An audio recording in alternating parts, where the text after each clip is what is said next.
I'm Tim Zykowski. The premise of this show is simple. I have conversations with entertainers that no one's ever heard of. I'll be shooting the breeze with actors, directors, writers, comedians, athletes, musicians. Simple entertainment.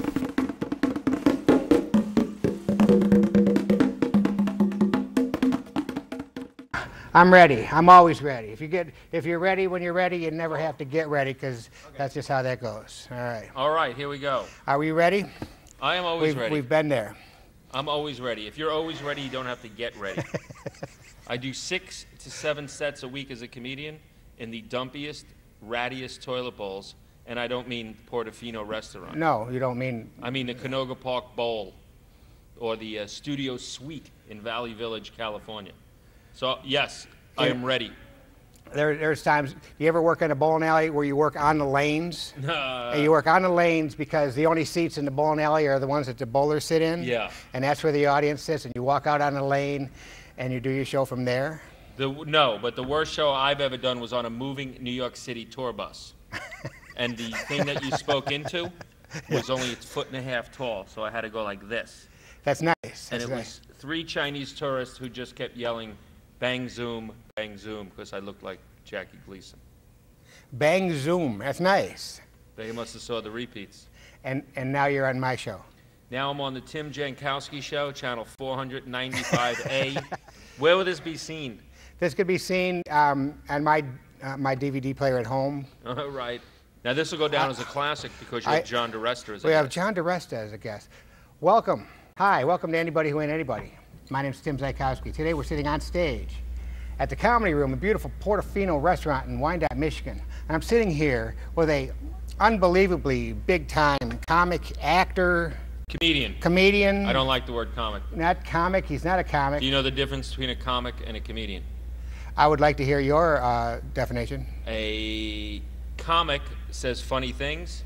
A comedian says things funny. Yeah. You know, I tape record every one of my shows. I noticed that. I videotape all my shows. I try not to tape over. You know, I save them all.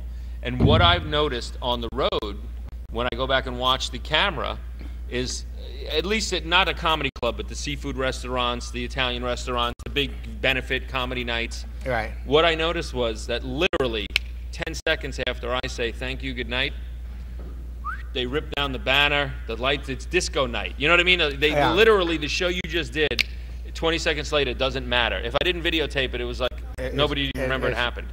When I first started doing the show, I was actually doing it in the back of the room. Right. Okay?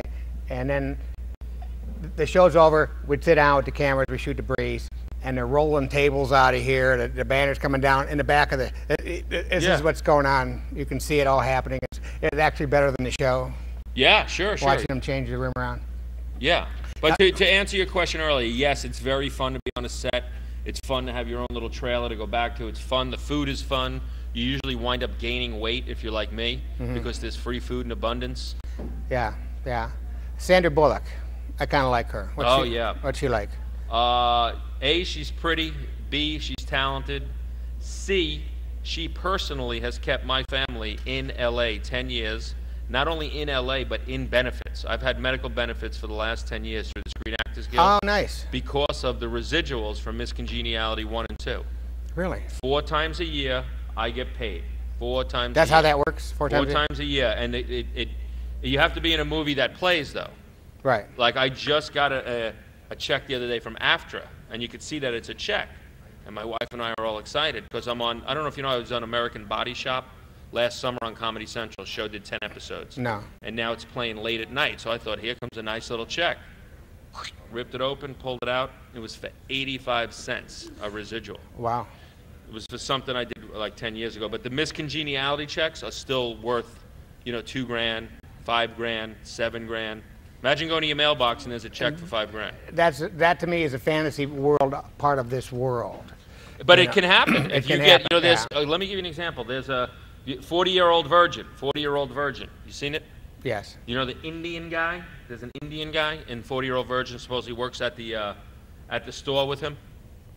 Yes. He works at some kind of stereo store. So I never saw the movie. Indian guy. His friend of mine. His name is Jerry Bednob. We did a show at Vitello's about a year ago. Now, do you know Vitello's restaurant? Do you know why it's famous? Does the cameraman know? That's where Robert Blake shot his wife in the parking lot. Oh, nice. They have comedy there. Now they just opened a Vitello's Express right down the block, a drive-through. So if Robert Blake wants to shoot his next wife, he doesn't even have to get out of the car. That's a true story. That's nice. That's good. Now, at Vitello's, we're still all sitting and they put out free pizza, and the comedians eat like they got 2 rectums because they're all hungry, which is, it happens. Right. And while we're all eating the pizza, Jerry Bednob, someone says, weren't you in The 40-Year-Old Virgin? Not only was I in 40-Year-Old Virgin, take a look at this. Takes out his cheesy Twisted Sister Velcro wallet. A check, I am not lying to you, for $65,000. A stub. I don't know how it could be. It must have. And here's the thing. That's the most it'll ever be. Okay. It'll go down, it'll go down, it'll go down, it'll go down. But he must have got a big payday up front because it goes by how much you get paid up front. You understand what I mean? Yes. This guy's holding a check stub for like 60 or 65 grand. And I never got one like that for Miss Congeniality. But so I'm saying, he's a comedian that's been working years that really no one's ever heard of. I doubt he can make, he's got to scratch out a living. Yeah. So it happens. You know what I mean? It does happen. Yeah, to me, it's just, I keep chasing it. And family members go, remember, you know, you're a contractor. You made so much money. You made more money than you needed. And now you're doing comedy for when you're going broke? Yeah. Why? It's tough. I don't know how to explain it, but I'm just hooked in it. You know, it's just part of what I got to do. Well, you know what? I mean, I'm in the same situation. I'm stuck in show business. That's Tupac has a song, literally stuck in the game. You know what I mean? Mm-hmm.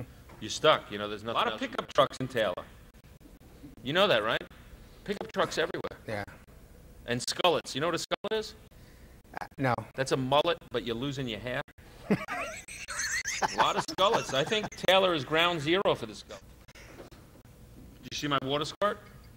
Yeah, show us your water squirt.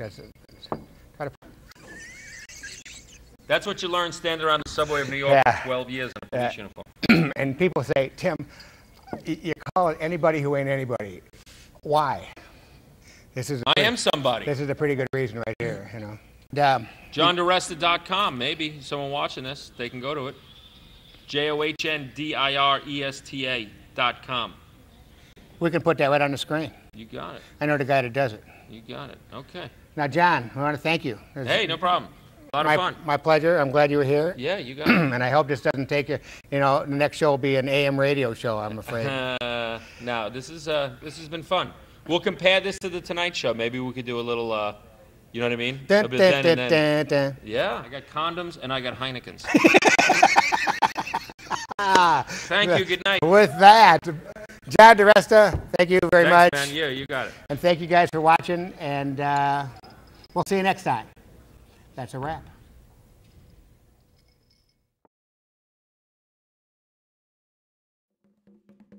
Johnny was the guy as far as I was concerned. And I just saw something, I'll tell you real quick, I know you're wrapping it up. He absolutely didn't want to do the show and was as nervous as could be for the first 4 or 5 weeks until he settled in. They said when he would go to a party, he'd sit off in the corner and just... observe? No, maybe he'd do card tricks or sleight of hand and talk to 2 or 3, 4 people, but he wouldn't be working the room. Right, yeah, it wasn't his style. Guys like you and I would be working the room.